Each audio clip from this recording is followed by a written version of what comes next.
एक लड़के ने एक बार एक बहुत ही अमीर व्यक्ति को देखकर उसकी चमक दमक से प्रभावित होकर अमीर बनने का फैसला किया और वो मेहनत करने लगा। अगले दिन से ही पैसा कमाने में लग गया।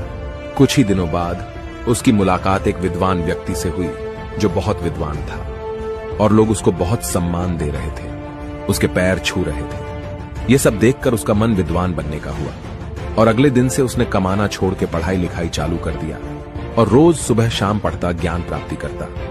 और इतने ही समय में उसकी मुलाकात एक गायक से हुआ। गायक जब स्टेज पर परफॉर्म कर रहा था तो लोग जो ऑडियंस थी वो उसके लिए पागल हुई जा रही थी और ये सब देखकर उसका मन हुआ कि मैं भी गायक बनूंगा।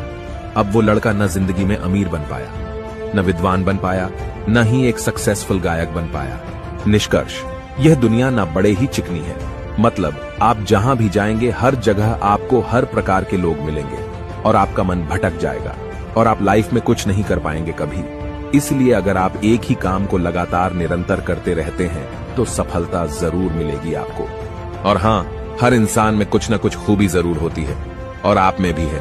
अगर आप अपने आप को बदलना चाहते हैं तो हमें फॉलो जरूर करें। Please like and subscribe my channel. Thank you.